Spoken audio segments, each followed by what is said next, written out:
13e cours sur les 9 dons du Saint-Esprit. 13e cours sur les 9 dons du Saint-Esprit. Je vous rappelle que les dons du Saint-Esprit nous sont donnés en supplément de ce qu'on peut vivre par la foi. On a besoin de l'Esprit de Dieu pour aller beaucoup plus loin. Ce que j'ai appelé le turbo. Vous avez compris ce que c'était, hein? Ces moteurs-là où on met un espèce de compresseur, où avec la même capacité de cylindrée, on peut avoir beaucoup plus de puissance, sans être obligé d'augmenter le volume de la cylindrée du moteur. Alors, nous avions vu l'introduction, je vous ai expliqué un petit peu à propos des dons du Saint-Esprit. Oups, ma feuille qui fiche le camp. Et je vous ai expliqué un certain nombre de règles. D'abord, la définition générale, nous l'avons dans 1 Corinthiens 12, hein, sur les dons du Saint-Esprit. Paul dit, pour ce qui concerne verset 1, les dons du spirituel ou du Saint-Esprit, je ne veux pas, frère, que vous soyez dans l'ignorance. Vous savez comment, quand vous étiez païen, vous étiez entraîné, dévoyé vers des idoles muettes. C'est pourquoi je vous déclare, nul s'il ne parle par l'Esprit de Dieu ne dit, Jésus est anathème. Anathème, ça veut dire maudit.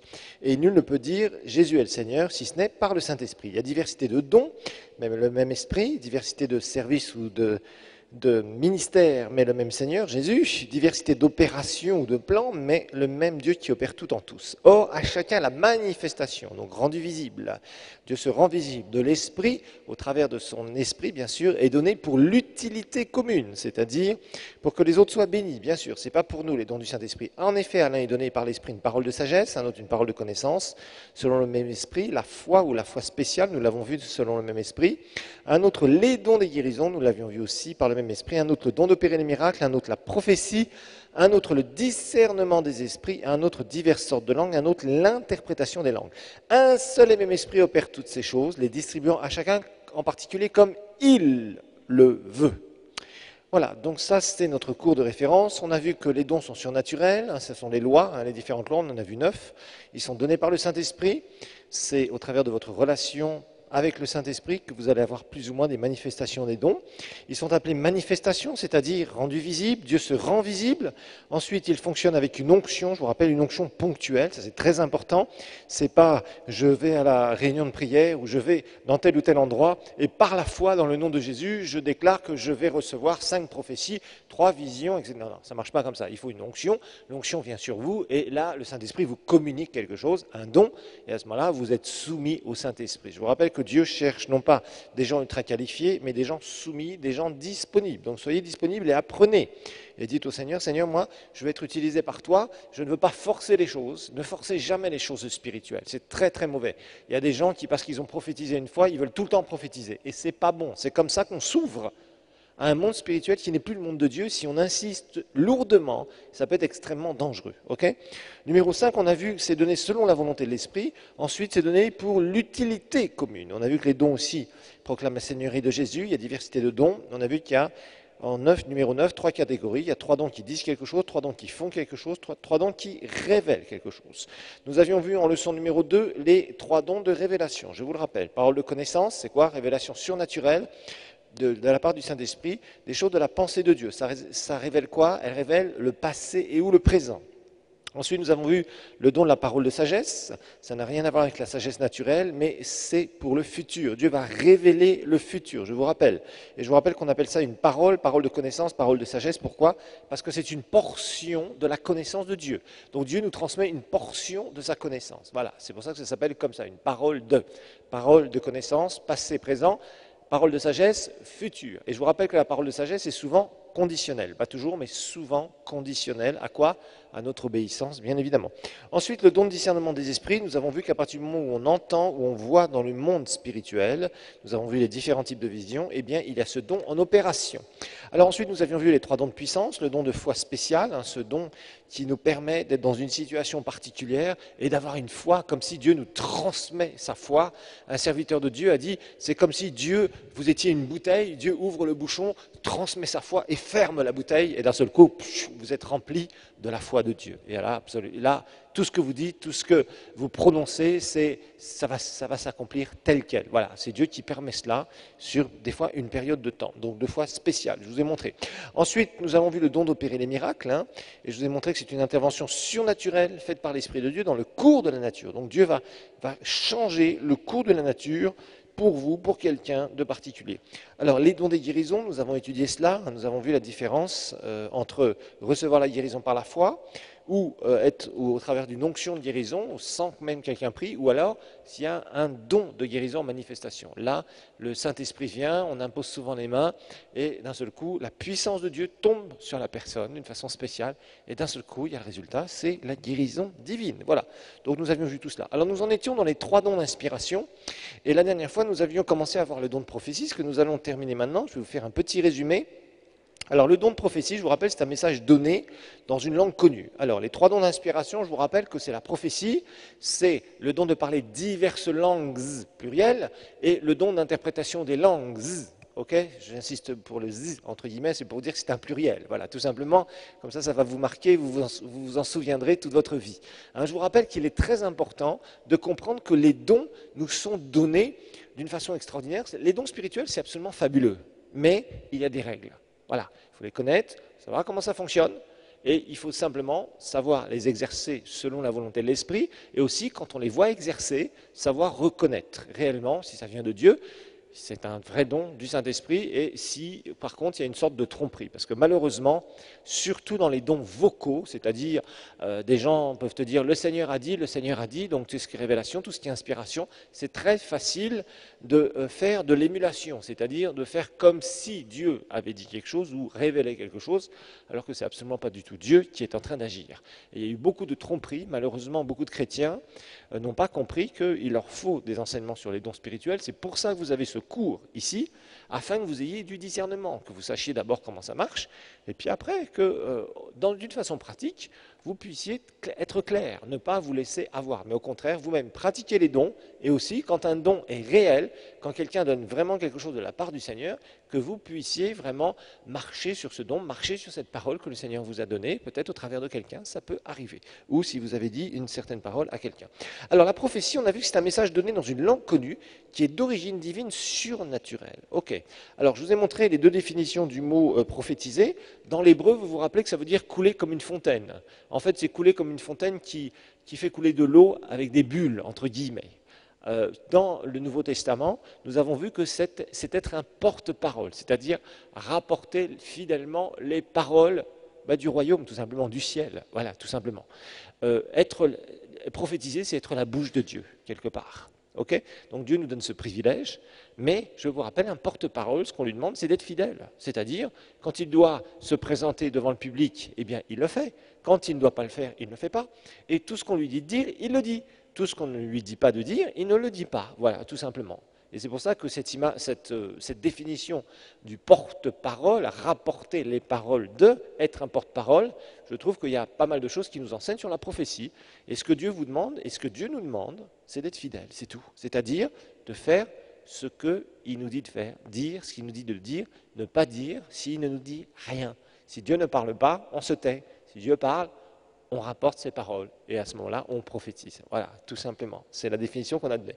Alors, vous vous rappelez qu'on avait commencé 1 Corinthiens chapitre 14, versets 1 à 5, rechercher l'amour, aspirer au don spirituel, mais surtout à celui de prophétie.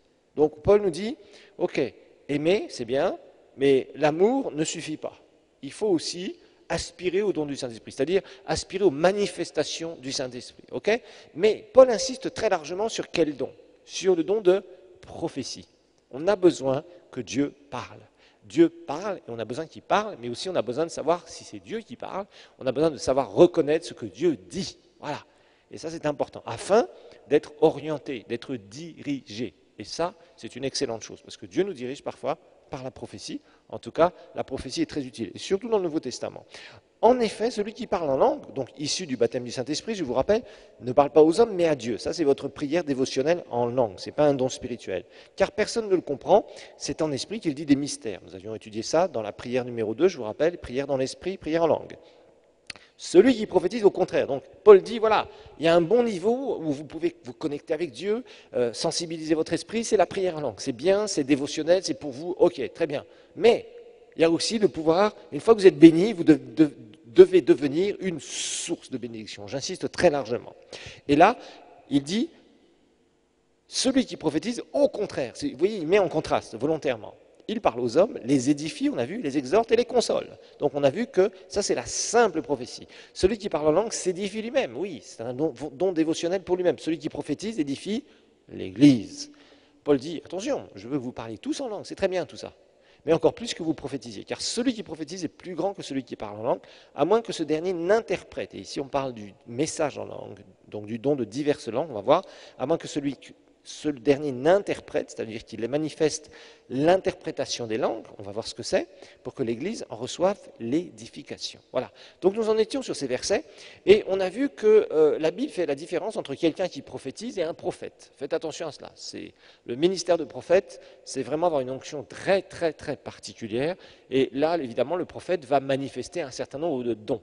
Il y en a beaucoup, je vous le dis, sur cette terre qui s'appellent prophètes et qui ne sont pas prophètes. Il y en a malheureusement qui sont de faux prophètes et qui se font passer pour des chrétiens et des serviteurs de Christ, et ce sont des vrais faux prophètes, et j'en vois plus d'un.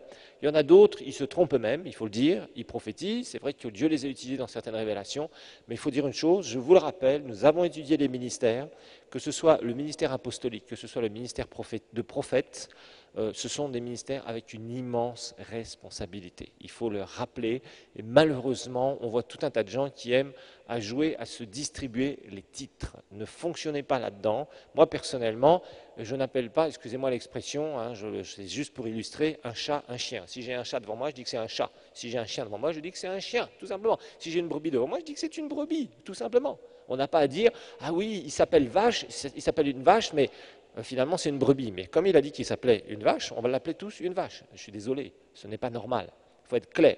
Et moi, personnellement, les histoires de titres et les machins, je les élude. Je m'arrange pour dire autre chose, parce que j'estime qu'à partir du moment où on ne reconnaît pas telle personne dans tel ou tel ministère, on n'a pas à l'appeler comme ça. Je pense que d'ailleurs c'est mauvais pour la personne. Je dois dire qu'il y a pas mal de gens qui sont en train de jouer beaucoup avec des titres et des machins, et ce n'est pas pour le bien du corps de Christ, croyez-moi, au contraire, ça amène la confusion. Quand on reconnaît un don, on doit le reconnaître. Ce n'est pas quelqu'un qui s'autoproclame, on le voit. Si quelqu'un est prophète, on va vraiment voir que c'est un prophète. Si quelqu'un est apôtre, on va vraiment voir que c'est un apôtre. Il n'a pas besoin de crier partout. « Hé les gars, je m'appelle apôtre. Hé, maintenant regardez, partout sur mon ministère, je m'appelle apôtre machin truc. » Il n'y a pas besoin de faire ça. Ça sert strictement à rien. L'important, ce sont les fruits que nous portons. Ce n'est pas le titre. L'important, c'est l'onction que nous avons. Et c'est tout. Et il faut rester dans la simplicité et dans l'humilité. Malheureusement, je vous le dis, il y a beaucoup de travers, je suis obligé d'insister largement parce qu'on le voit de partout et c'est vraiment dommage. Je trouve ça absolument triste. Donc la Bible fait clairement la différence entre le fait de prophétiser et être prophète. Alors, je vous rappelle que la simple prophétie qui est, je vous le rappelle, l'édification, l'exhortation, la consolation, verset 3, eh bien, la simple prophétie est souvent adressée à qui? À des bébés spirituels. Parce que tu as besoin de consolation quand tu es affligé, quand tu es déstabilisé dans ta vie spirituelle. Pourquoi? Parce que tu n'as pas encore grandi dans le Seigneur. Normalement, quand tu as grandi dans le Seigneur et que tu es fort dans la foi, il n'y a rien qui peut vraiment t'affliger. Parce que tu sais marcher dans la foi et tu sais marcher dans la victoire. Donc tu as besoin de prophétie, simple prophétie, souvent, quand t'es bébé spirituel, voilà, tout simplement. Et c'est pour ça que Dieu, souvent, au début de notre vie chrétienne, va permettre qu'il y ait un certain nombre de prophéties qui nous soient adressées de telle façon que dans l'église ou dans des groupes de prière, ou des fois même, tu es avec une ou deux personnes, d'un seul coup, le Seigneur te donne un message, une prophétie. Bon, ça t'exhorte, ça te console, ça t'encourage, c'est bien, ça t'édifie, ça te montre certaines vérités spirituelles, mais après, Dieu ne va plus fonctionner comme ça. Pourquoi? Parce que tu es supposé grandir dans ta sensibilité au Saint-Esprit, grandir dans ta relation avec le Père Céleste, grandir dans la foi, et tes convictions sont basées sur quoi? Sont basées sur la parole. Tu n'as plus besoin qu'on te dise « Ah, le Seigneur te dit qu'il t'aime ». Tu le sais. Quand tu sais qu'il t'aime, quand tu as vraiment découvert à travers la révélation de la parole, et parce que tu as expérimenté son amour, tu n'as pas besoin toutes les 5 minutes que le Seigneur te dise, tu sais, ainsi parle le Seigneur te dit, je t'aime. Bon, ça c'est bien quand tu es bébé spirituel, ça c'est normal. Mais au bout d'un moment, c'est quelque chose qui est une conviction parce que tu as été éprouvé dans cet amour et tu as vu l'amour de Dieu pour toi, voilà, tout simplement. Et c'est pour ça que Dieu ne va pas le dire toutes les 5 minutes. Il y a des gens qui n'arrêtent pas de dire, Seigneur, donne-moi une parole aujourd'hui, donne-moi une parole, donne-moi une parole, donne-moi une parole. Et en fait, ces gens-là, ils se trompent. Et j'en ai vu des comme ça. Ils commencent super bien, Dieu commence à leur parler tout au début de leur vie chrétienne, et au bout d'un moment, ils dévient. Et on les voit dans des trucs fanatiques, bizarres. Le Seigneur m'a dit, le Seigneur a dit ceci, le Seigneur dit cela, blablabla, blablabla. et puis quelques années plus tard, vous apercevez que ces gens-là vivent dans un monde spirituel qu'ils se sont eux-mêmes fabriqués. Vous savez, quand le Seigneur parle, c'est bien de dire le Seigneur a dit. Quand le Seigneur n'a rien dit, mais que tu aurais aimé qu'il te dise quelque chose, tu n'as pas besoin de dire le Seigneur a dit. Ce n'est pas ça qui fera parler le Seigneur. Voilà. Ce qui fait parler le Seigneur, c'est vraiment quand il y a une utilité particulière. Et vous verrez que de plus en plus, Dieu vous parlera à vous spécifiquement, plus vous avancez dans le Seigneur. Et puis, ce sont des choses que nous apprenons. Et tu n'as pas besoin, quand Dieu te donne une parole, au bout d'un moment, tu exécutes, tu marches, tu continues, jusqu'à temps qu'il te redonne une autre parole pour faire autre chose. Et puis c'est tout. Moi, vous savez, personnellement, le Seigneur me parle sur certains sujets, mais bon, si le Seigneur me dit une fois, fais ça, je le fais. Des fois, je dis, Seigneur, est-ce que vraiment c'est ce que tu veux maintenant? Si le Seigneur confirme ça, je le fais. Mais je ne vais pas prier pendant je ne sais combien de jours, avec des jeûnes et prières, en disant, est-ce que Seigneur, c'est bien toi qui m'as parlé? S'il te plaît, confirme-moi avec le frère X, la sœur Y, qu'un tel ministère m'écrive sur Internet pour me dire, le Seigneur dit que, etc., pour confirmer. Je crois qu'à partir du moment où tu as entendu, tu es habitué à la voix de Dieu, Dieu va te parler une fois, voire 2 fois pour que tu comprennes bien, et après tu exécutes et tu obéis. Ce que Dieu demande, c'est de l'obéissance. Ça ne sert à rien que Dieu te parle si tu n'es pas prêt à obéir de toute façon. Et c'est pour ça que Dieu ne parle pas aux chrétiens qui ne veulent pas obéir. Et puis c'est tout. Et tu accompliras beaucoup plus de choses quand tu as un cœur obéissant et que tu captes rapidement ce que le Seigneur veut pour toi. Et puis c'est tout. Et tu ne seras pas là en train de toujours dire, le Seigneur m'a dit, et je lui ai demandé 50 confirmations, et j'ai fait des grands jeûnes et prières pour être sûr que je vais avoir encore d'autres confirmations, etc., etc. Vous savez, les confirmations, on n'en a pas besoin de 50. Quand tu as un cœur obéissant, le Seigneur va te parler une fois. Si par hasard, tu dis, est-ce que vraiment, là, Seigneur, c'est toi qui m'as dit ça?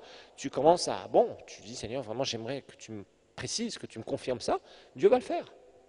Et puis après, c'est tout. Tu n'as pas besoin de me demander 10 confirmations. Il n'y a vraiment pas besoin.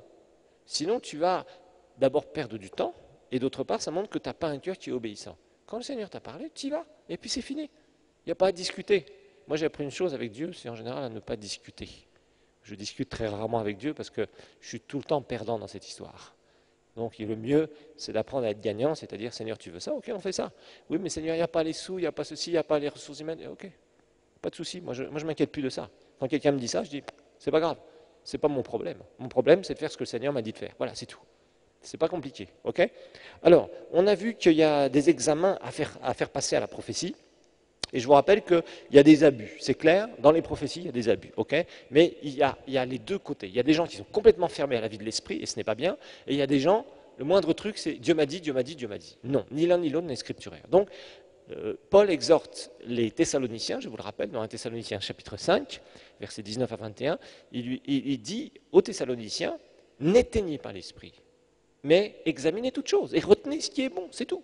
Ne méprisez pas les prophéties. Les Corinthiens, c'était le contraire. Les Corinthiens, eux, n'importe qui disait n'importe quoi, se levait dans l'assemblée et disait « Le Seigneur dit que, blablabla ». Paul leur dit « Écoutez les gars, on est même en train d'insulter le Seigneur en disant Jésus est anathème et vous dites que ça vient de Dieu. Mais franchement, Paul était outré, il était fâché avec ça. Donc franchement, vous voyez, donc ça c'était l'autre abus. Donc les Corinthiens étaient ouverts à tout et n'importe quoi, et les Thessaloniciens, eux, étaient beaucoup plus réservés. Et Paul leur dit non. Ok, s'il y a des gens qui donnent des prophéties, vous allez examiner et retenir ce qui est bon, et puis c'est tout. Donc, vous devez faire passer des examens à n'importe quelle parole qui vous est donnée, ou que vous entendez, ou une prophétie, quelle qu'elle soit. C'est biblique, frères et sœurs. Maintenant, ne rejetez pas tout en bloc, n'acceptez pas tout en bloc, mais retenez ce qui est bon. C'est tout. Donc, il y a des examens qu'on fait passer, et c'est pour ça qu'on étudie cela. Parce qu'il faut faire passer ces examens à toute parole. Quelqu'un vient à vous, le Seigneur me dit que tu dois faire ceci, que tu dois faire cela. Ok. Tu dis ok, merci mon frère, ma soeur. Ok. Tu prends tes notes et tu dis ah, je dois faire passer l'examen. Quand on m'a donné ça, est-ce que ça passe l'examen ou pas? Si ça ne passe pas l'examen, tu laisses tomber. Si ça passe l'examen, tu retiens. Alors, on a vu, première chose, est-ce que la prophétie exalte le Seigneur Jésus-Christ? On a vu que toute prophétie est centrée sur qui? Sur Christ, bien sûr, et exalte Christ, pas les hommes. Ça, c'est très important. Toute prophétie est centrée sur Christ. Elle rapproche de Christ. Donc ça, c'est important. Nous l'avons vu, parce que Jésus a dit que le Saint-Esprit nous sera donné, et que le Saint-Esprit prendra de ce qui est à lui pour nous le donner. Et à partir du moment où il prend ce qui est à Jésus pour nous le donner à nous, l'Église, obligatoirement, Jésus est exalté et Jésus est au centre de toute révélation, de toute prophétie. Ça, c'est obligatoire. Si Jésus n'est pas au centre d'une prophétie, moi j'ai un problème quelque part. Parce que pour moi, ça ne passe pas le test numéro 1. Test numéro 2, est-ce qu'elle est scripturaire? Alors là, il faut faire très attention. Parce que je vous rappelle que là, il peut y avoir le danger des histoires de l'Ancien Testament. Et il y a des choses dans l'Ancien Testament qui ne sont pas applicables pour nous. Et je vous rappelle, beaucoup de prophéties sur les nations, les machins, les trucs, les bidules. Si Dieu prophétise quelque chose sur une nation, il ne prophétisera jamais une guerre, il ne prophétisera jamais, qu'une armée va gagner contre une autre armée. Non, non, non. Dieu va prophétiser quoi? Un réveil. Parce que Dieu, on est dans le temps de quoi? On est dans le temps de l'Église. Okay? Donc il va parler à son Église. Il ne parle pas pour des inconvertis. Okay? Soyons bien clairs, faisons bien attention par rapport à ça. Parce qu'il y a beaucoup de choses qui sont racontées au nom de Dieu et que Dieu n'a jamais dites. Voilà. Par contre, il nous demande de faire certaines choses pour que son Église, que les vrais chrétiens agissent des fois dans certains domaines. Il peut parler sur son Église par rapport à l'économie, mais il parle à son Église, il ne parle pas à toute la nation. Vous voyez la différence? Dieu ne parle pas à la nation, il parle à son Église, pour que son Église intervienne dans tel et tel domaine. Ça, oui, ça c'est biblique. Mais en aucun cas, Dieu va parler pour toute une nation, parce que Dieu n'a pas d'alliance avec nos nations. Il a une alliance avec qui? Son Église, ses chrétiens nés de nouveau. Voilà, tout simplement. Donc il faut vraiment faire attention, parce que souvent, il y a de la confusion. Est-ce qu'elle rend témoignage à votre esprit? Là aussi, à partir du moment où une prophétie est donnée, faites attention, ne pas confondre vos sentiments et votre esprit. Je vous ai montré très clairement le piège courant. On vient vers une personne et on lui dit, voilà, le Seigneur dit que tu seras ceci, tu seras grand, tu seras. Et la personne, à ce coup, tac, tac, tac, dans ses sentiments, ça la touche, entre guillemets. Parce que Dieu veut que je sois, le prophète m'a dit que je serai, vous voyez? Et là, d'un seul coup, c'est les sentiments qui parlent. Apprends à ne pas être impressionné, quelle que soit la personne. Même si tu vois quelqu'un faire des signes, des prodiges et des miracles devant toi, si cette personne te donne une parole, même si ça vient de Dieu, même si elle a fait des guérisons, tout ça, elle peut se tromper, cette personne. Ou parfois, je vous l'ai dit tristement, et je vous l'enseignerai un peu plus tard, tout le monde est faillible. Vous savez, Kenneth Hagin, qui a vraiment eu un ministère, et vraiment jusqu'à la fin, il a été un super exemple pour des millions de chrétiens, il disait lui-même, même moi, je peux me tromper, imaginez-vous. Moi, je l'ai entendu, à l'époque, quand on a fait son école biblique aux États-Unis, il avait plus de 75 ans, il avait plus de 40 ans dans le ministère. Et il était vraiment passé par des choses vraiment difficiles. Il avait vu beaucoup de persécutions parce qu'il avait enseigné sur la foi, la guérison, etc., etc. Et vraiment sur la parole sans compromis. Et vraiment, il a eu beaucoup d'opposition sur la prospérité, tout ça. Il a eu beaucoup d'opposition aux États-Unis dans les époques où il était. Et après, son message, d'un seul coup, a vraiment beaucoup aidé beaucoup d'églises. Et ça a été vraiment une révolution dans pas mal de domaines. Mais il le disait lui-même, même après 40 ans de ministère, il a dit, même moi, je peux aussi me tromper. Et pourtant, le Seigneur avait fait beaucoup de guérisons à travers de son ministère déjà. Et il avait eu beaucoup de révélations, des visions, vraiment un vrai prophète et enseignant. Et franchement, il avait déjà un ministère international qui a touché des dizaines de millions de gens. C'est absolument... Je ne sais plus combien ils avaient vendu de livres, mais je crois qu'il y avait pratiquement 100 millions de livres qui ont été en circulation encore, quand il était encore vivant, à la fin de son ministère, tellement les gens avaient soif de la parole de Dieu. Et il le disait, moi aussi je suis faillible, et l'instrument peut être faillible. Donc il est normal de pouvoir éprouver la prophétie. C'est tout à fait normal, c'est biblique. Tu ne passes pas un examen à la parole de Dieu c'est la parole de Dieu. Par contre, à la prophétie, oui. Donc, nous avions... j'en étais, oui, vers mes notes, page 12, parce que, on va y arriver, page 12. Alors, est-ce qu'elle rend témoignage à notre esprit? Alors, ici, nous devons faire attention, parce que l'onction est en nous aussi. L'onction de celui qui prophétise, c'est la même onction, c'est le même Saint-Esprit qui habite en toi. Alors, je vous le dis aussi, il y a parfois des gens qui abusent un petit peu, qui n'ont pas bien compris comment, je dirais, on prophétise. Parce que quand vous prophétisez, le Saint-Esprit met des paroles dans votre esprit. Et il y a un moment où le Saint-Esprit arrête de mettre des paroles. À ce moment-là, il faut vous arrêter. Il faut vous arrêter. Et parfois, il y a des gens qui commencent dans l'esprit et ils terminent comment? Dans la chair. Et ça se sent tout de suite, vous savez. Quand une personne commence à vouloir rajouter des choses à ce que Dieu a dit, eh ben, on le sent tout de suite. Quand on est sensible au Saint-Esprit, on le sent. Quand une personne donne un message qui est purement charnel, aussi, on le sent tout de suite. En tout cas, quand vous êtes habitué un minimum aux choses de l'esprit, vous allez rapidement dans votre esprit ressentir ces choses. Alors, quatrième chose maintenant, quatrième principe, on en était là. Est-ce qu'elle s'accomplit? Alors, est-ce qu'elle s'accomplit? C'est le quatrième examen. Bien sûr, là, on va parler des prophéties où il y a des éléments de révélation. Je vous rappelle qu'il y a la simple prophétie et il y a la prophétie qui a des éléments de révélation. C'est-à-dire, il y a plusieurs dons qui sont en manifestation. Une simple prophétie, je vous rappelle, c'est principalement des versets bibliques qui sont repris et adaptés à un contexte ou pour une personne. Par contre, il y a des prophéties où il y a des éléments de révélation, où Dieu va dire des choses, et parfois sur le futur d'une personne. Et là, souvent, il faut voir si elle s'accomplit. Alors, je vais vous montrer certaines choses, et vous allez comprendre ces principes-là. Regardons dans Jean chapitre 16, verset 13. Jean 16, verset 13. Jean 16, verset 13. Il est dit, quand il sera venu, l'Esprit, lui l'Esprit de vérité, c'est-à-dire le Saint-Esprit, vous conduira ou vous dirigera, c'est beaucoup mieux comme traduction, dans toute la vérité, car ces paroles ne viennent pas de lui-même. Mais il parlera, regardez bien, il parlera tout ce qu'il aura entendu, et regardez bien ici, il vous annoncera quoi? Les choses à venir. Il vous annoncera les choses à venir. Donc un des rôles du Saint-Esprit aussi, c'est de nous révéler certaines choses à venir. Certaines choses à venir. Et rappelez-vous que le futur, dans la révélation, c'est quoi? C'est les paroles de sagesse. Voilà, vous avez compris. Donc, il y a un certain nombre de choses, parfois, qui sont prophétisées, et il y a des éléments de révélation sur le futur. Sur le futur. Et là, évidemment, si une prophétie révèle l'avenir, eh bien, la question qu'on va se poser, on va se dire, est-ce que cette prophétie s'accomplit ou pas?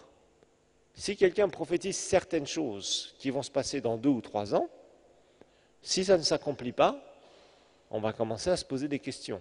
C'est tout à fait normal.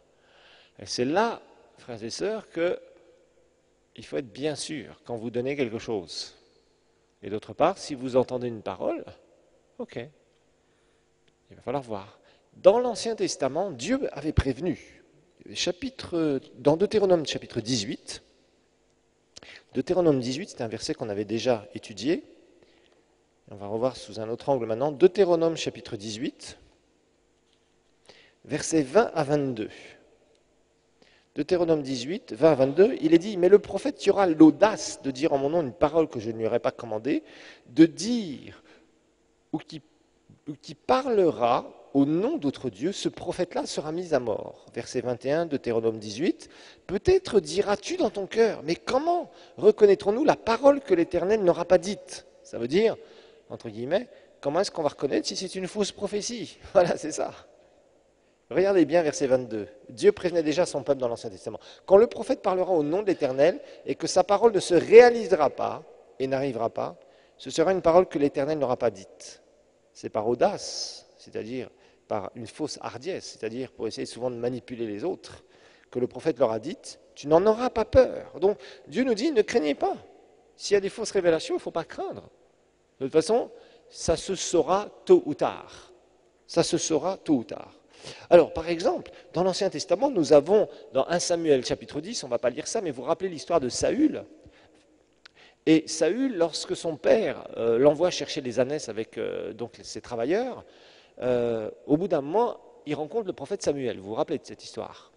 Et Samuel lui dit exactement un certain nombre de choses. Qu'en sortant de là, il va rencontrer l'un, etc. Il va se passer ça, il va prophétiser, blablabla. Les ânesses, il n'a pas à s'en inquiéter, etc., etc.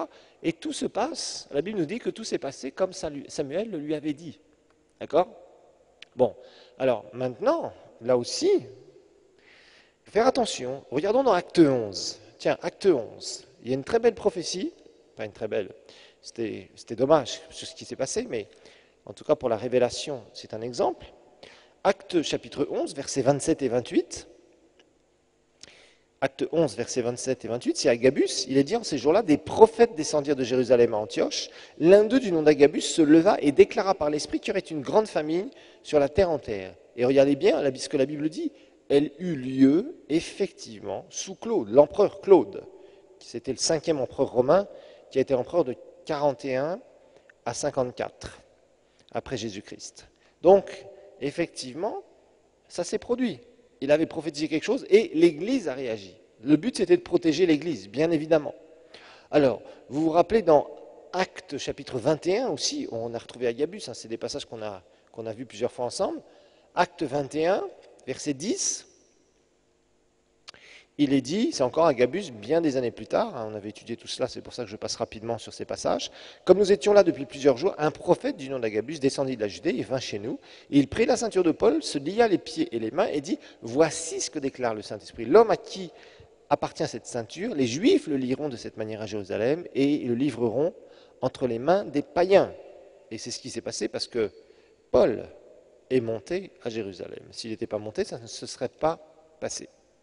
Alors, vous savez, il y a de très bonnes choses qui sont prophétisées, qui sont vraiment bibliques, qui sont divines, mais il y a aussi beaucoup d'histoires. Donc c'est pour ça que si vous voulez réussir votre vie, aller jusqu'au bout, jusqu'à votre dernier souffle, en étant vraiment dans ce que le Seigneur a pour vous, il va falloir que vous ayez du discernement sur la vraie et la fausse prophétie. Parce que personnellement, moi j'ai vu des gens qui ont prophétisé de très belles choses qui se sont produites dans le monde, dans le monde chrétien, dans l'Église de Dieu, dans certains domaines. Mais j'ai aussi vu beaucoup de farfelus qui sont là en train de vouloir jouer les prophètes de l'Ancien Testament. Et ça, on en a pas mal qui se baladent à droite et à gauche. Et malheureusement, ces gens-là, en fait, créent de la confusion. Ce que je n'aime pas, vous voyez, c'est qu'on utilise les choses spirituelles de Dieu, qu'on les abuse, et que ça crée un mauvais témoignage. Parce que quand c'est ça, les gens après, vous voyez par exemple sur la prospérité financière, eh bien, il y a des gens qui ont abusé complètement ce message, et vraiment, il y a eu des escrocs, il y a eu toutes sortes de gens qui ont fait tout et n'importe quoi, et ça a mis du discrédit sur une vérité biblique, mais qui ne doit pas être utilisée n'importe comment, mais qui a été abusée, et certains se sont enrichis sur le dos des chrétiens. D'autres ont cru que parce qu'ils allaient donner 100 $, ils allaient récupérer 10 000 $, comme si Dieu était là, et il était une simple machine où on distribuait quelque chose, et automatiquement Dieu allait ramener 100 fois plus. Vous voyez, il y a beaucoup de gens qui ont abusé ce message, sans tenir compte du message global de la parole de Dieu. Et franchement, souvent, c'est ce qui s'est passé aussi avec les choses de l'esprit. Moi, j'ai vu des gens être vraiment touchés par des choses de l'esprit il y a des années, même bien avant qu'on vienne ici encore.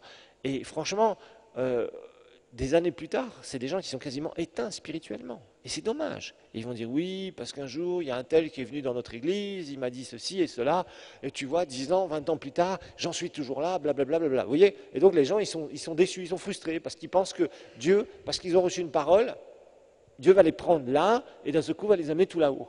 Ça ne marche pas comme ça. Dans le sens, j'ai rien à faire, j'ai aucune responsabilité, tout va se passer tel quel. Désolé, ça ne se passe pas comme ça. Dieu nous montre que nous avons une certaine, nous avons une certaine responsabilité à propos de ce qui va se produire. Parce que Dieu peut parler sur ta vie, et quand il dit des choses sur ta vie, au travers de personnes, ça peut être quelqu'un qui est vraiment dans un ministère de prophète, ça peut être un frère ou une sœur à qui Dieu donne une révélation pour ta vie, ok ? Mais rappelle-toi, tu as le Saint-Esprit en toi. D'abord, Dieu va souvent te parler en premier. La révélation doit venir en confirmation. La révélation de la part des autres. Ne vous laissez pas avoir avec des gens qui viennent vous voir en disant « tu seras ceci, Dieu m'a dit que je t'ai vu faire ça, je t'ai vu. » Si toi, il ne t'a rien montré, sois prudent. Tant que le Seigneur ne t'a pas parlé, tu as l'Esprit de Dieu en toi. Donc, le Seigneur te parlera d'abord à toi personnellement. Et maintenant, il y a un certain nombre de gens que Dieu pourra envoyer pour confirmer ce que tu as reçu ou pour peut-être t'aider à mieux comprendre ce que tu as reçu. Voilà, tout simplement. Donc faisons attention parce qu'il y a beaucoup de confusion et les gens appliquent des choses de l'Ancien Testament à nous qui sommes nés de nouveau. Et ce n'est pas pareil, nous ne sommes pas sous le même régime. Nous ne sommes plus sous le régime de la loi, mais sous le régime de l'Esprit. Le Saint-Esprit habite en nous. vous êtes capable de recevoir la volonté de Dieu. Quelqu'un qui est né de nouveau, même s'il n'est pas baptisé du Saint-Esprit, je dis même s'il n'est pas baptisé de l'Esprit, s'il ne prie pas en langue, il peut recevoir des révélations du Seigneur. Ça, c'est très clair. Donc, Dieu nous dirige en premier, par notre esprit, nous dirige et peut nous parler directement. Maintenant, il y a des gens qui disent des choses qui sont tout à fait vraies, qui sont reçues par l'Esprit de Dieu, et qui vont vraiment être des confirmations.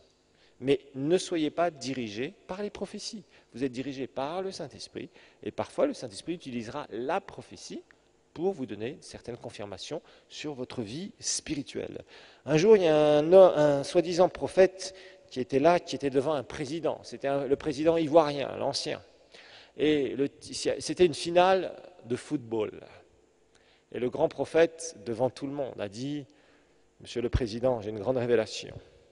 Notre équipe va gagner la finale. » Et devinez ce qui s'est passé? L'équipe a été battue. Mais vous voyez, parce que Dieu ne révélera jamais à quelqu'un si telle ou telle équipe va gagner la finale. Ça, ce n'est pas des révélations. Où est-ce que vous trouvez ça dans l'Écriture, frères et sœurs? Arrêtons de jouer avec ce genre de trucs. Il y a vraiment des gens qui prennent Dieu comme leur serviteur. Dieu n'est pas ton serviteur. C'est toi qui dois le servir. Ce n'est pas la même chose. C'est toi qui dois se soumettre. Dieu ne se soumettra pas. Seigneur, révèle-moi qui va gagner le match de football. D'ailleurs, un jour, je me souviens, on avait un évangéliste il y a très très longtemps dans une des églises où on était à Paris.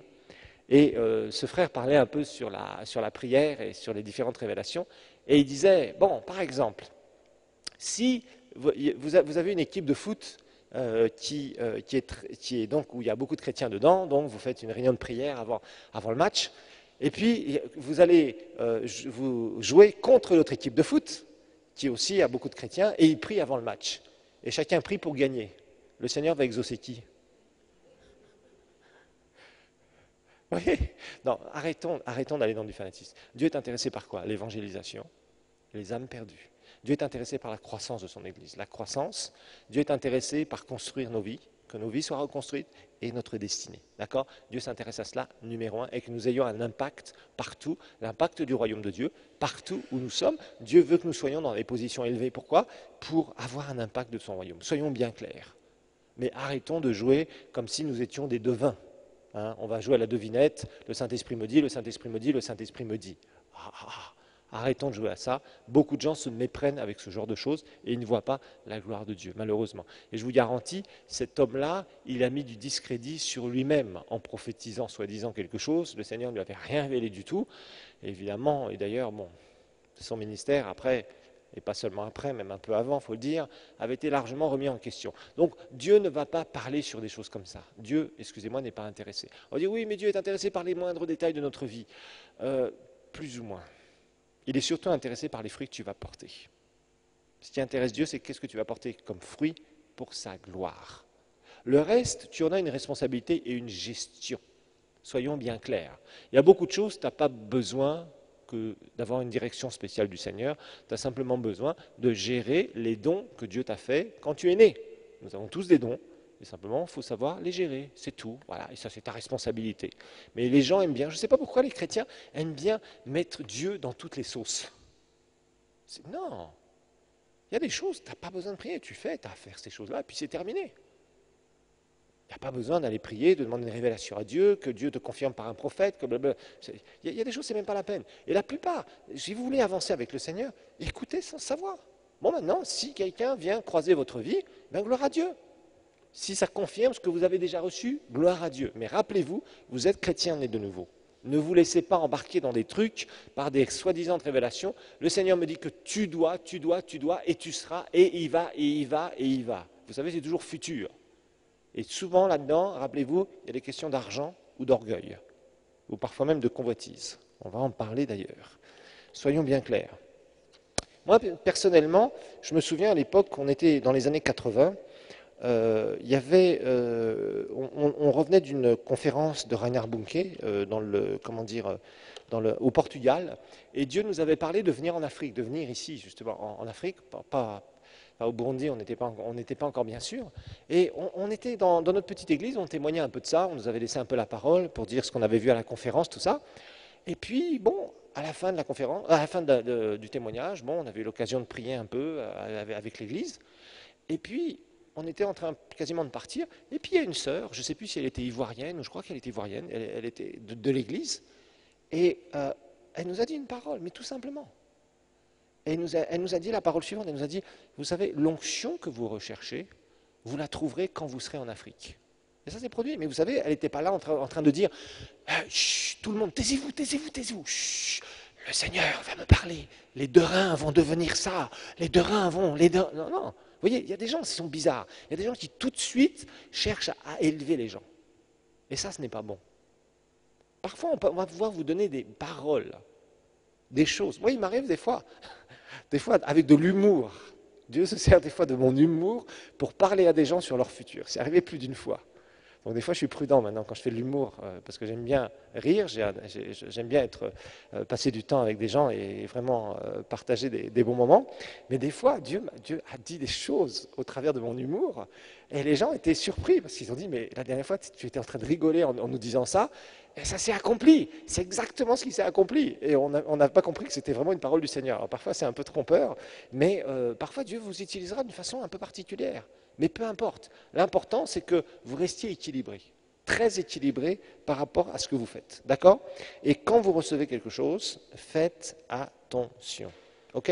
Alors, rappelez-vous aussi que s'il y a quelque chose qui a été prophétisé sur votre futur, qui confirme, rappelez-vous que tout ce qui est futur est souvent conditionnel.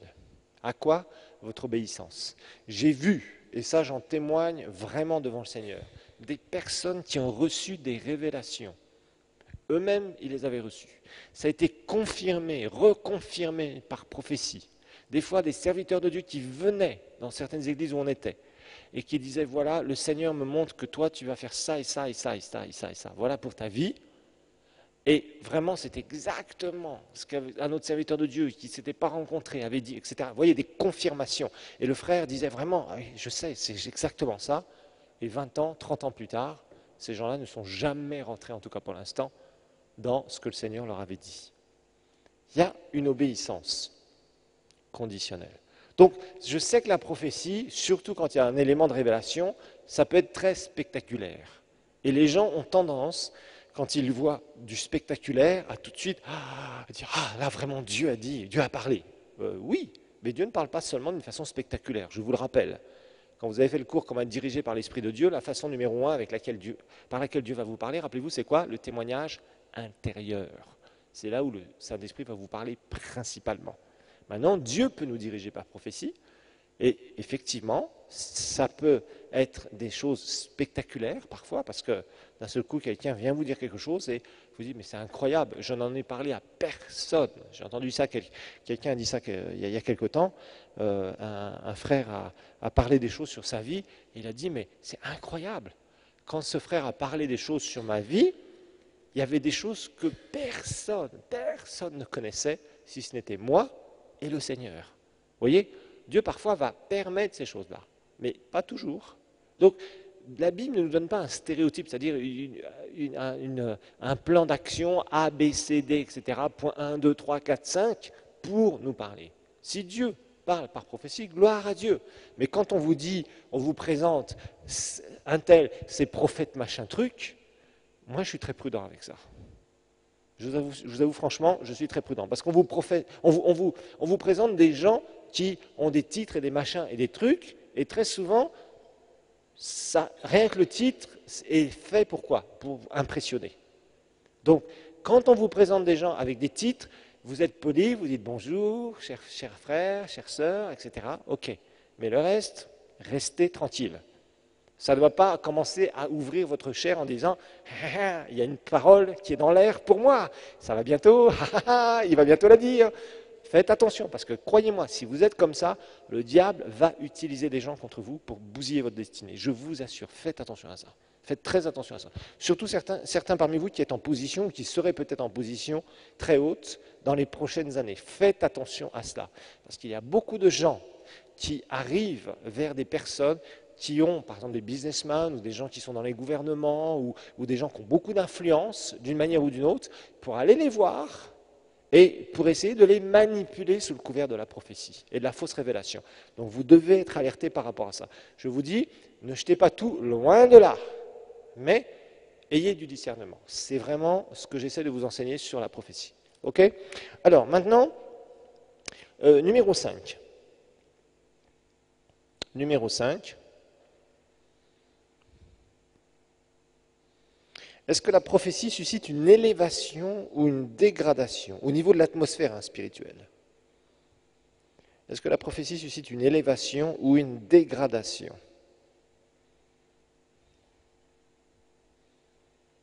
Alors au niveau spirituel. Donc quand il y a une prophétie qui est donnée, normalement il y a quelque chose qui se passe au niveau de l'atmosphère spirituelle. Surtout s'il y a un élément de révélation. Là, il y a quelque chose de spécial qui doit se passer dans l'air. Mais pas seulement. Vous voyez, par exemple, il y a des gens qui disent le Seigneur dit que tous les chrétiens, toutes les églises doivent se repentir. Le Seigneur dit que le jugement arrive. Hein, vous avez déjà entendu ce genre de truc, j'espère. En tout cas, j'espère pas. Ou j'espère, je ne sais plus. Mais en tout cas, partout, vous voyez, des gens qui commencent à dire des paroles de jugement. Dieu, à partir du moment où il parle, il laisse toujours une porte ouverte quelque part. Rappelez-vous, dans l'Ancien Testament, à chaque fois, même quand son peuple... Vous savez, parfois, il y a des gens qui arrivent comme ça, repentez-vous, repentez-vous, sinon le jugement va descendre sur cet endroit. Alors les chrétiens, ils sont... Dieu va venir nous frapper de son ciel, vous voyez? Et ils ont peur, quelque part. Et ça, ce n'est pas des prophéties bibliques. Ce n'est pas des prophéties qui viennent de la part du Saint-Esprit.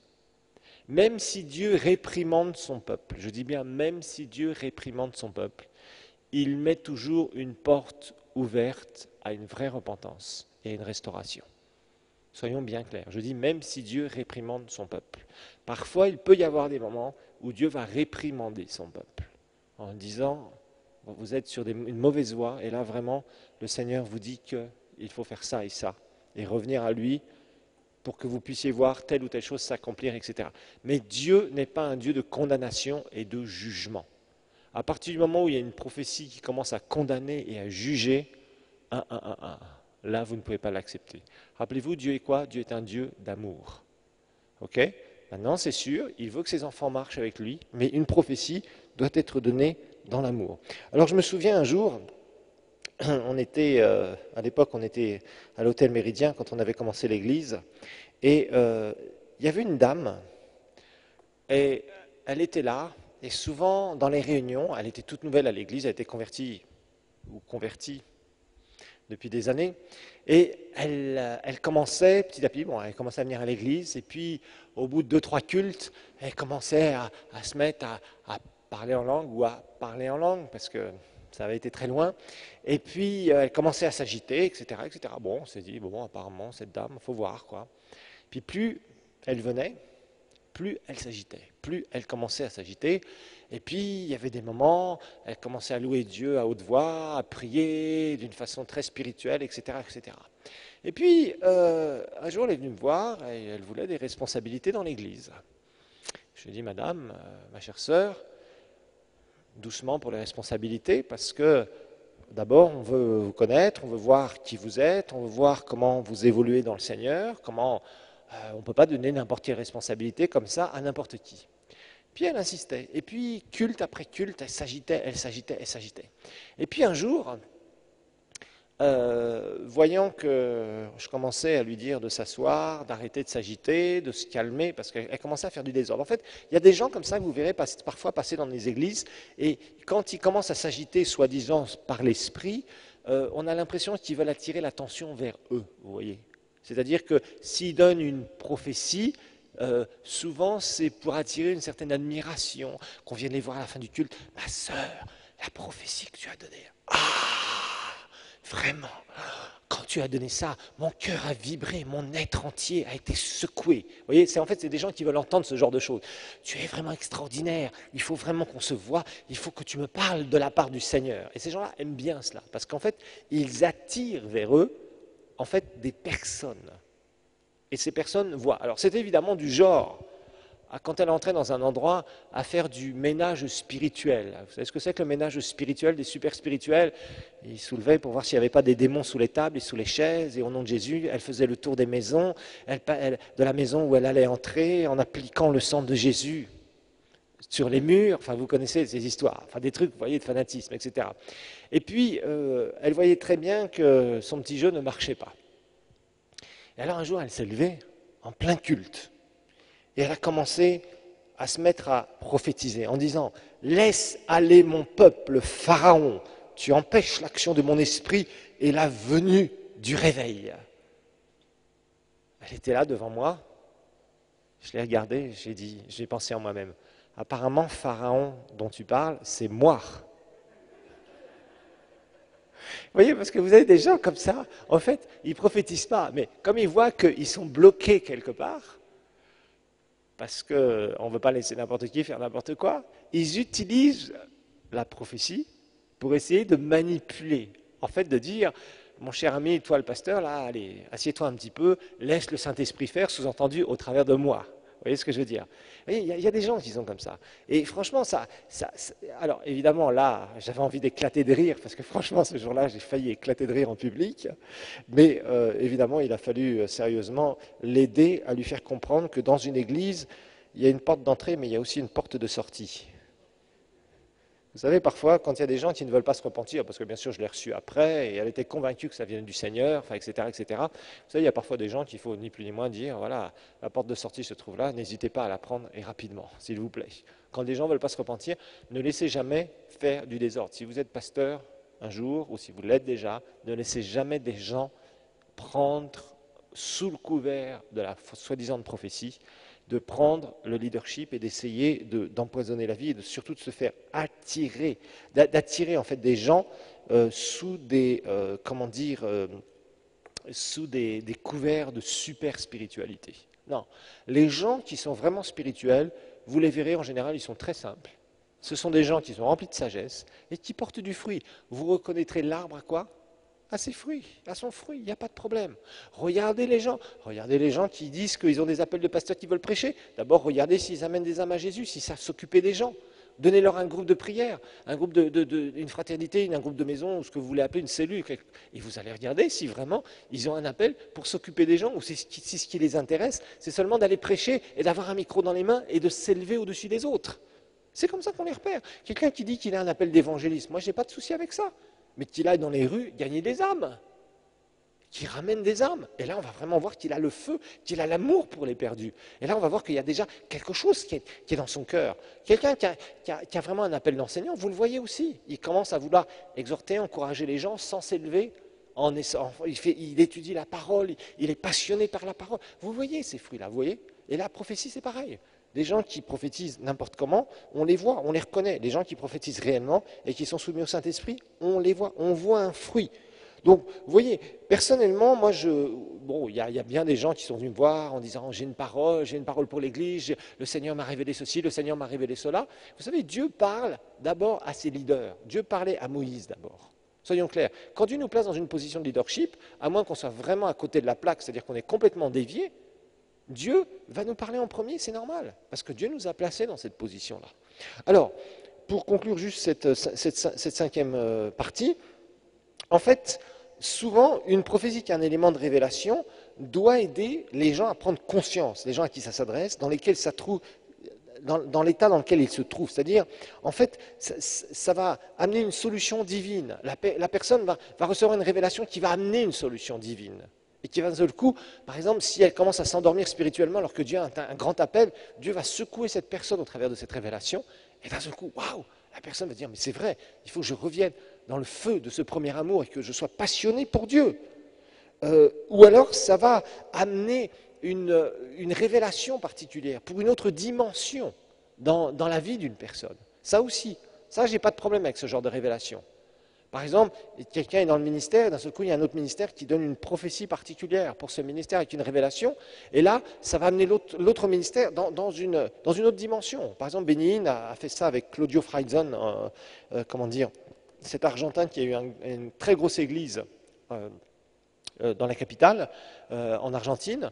Et en fait, un jour, Claudio Freixon était dans un service de guérison de Bénigne, et Bénigne lui a imposé les mains, et il a prophétisé sur sa vie. Et quand Claudio Freixon est revenu en Argentine, ben, son ministère, comme ça. Vous voyez, ça, j'ai pas de souci avec ça. Ça, j'appelle ça, et à juste titre, de la vraie prophétie. Alors les gens qui vous racontent, le Seigneur fera, le Seigneur te dit, le Seigneur, le Seigneur, le Seigneur, le Seigneur, le Seigneur, le Seigneur. Et en fait, le Seigneur ne dit rien du tout. C'est la personne qui, ni plus ni moins, fabule, c'est-à-dire fabrique des choses pour essayer, ni plus ni moins, d'amener des personnes à croire plus dans ces personnes que dans ce que le Seigneur a réellement dit.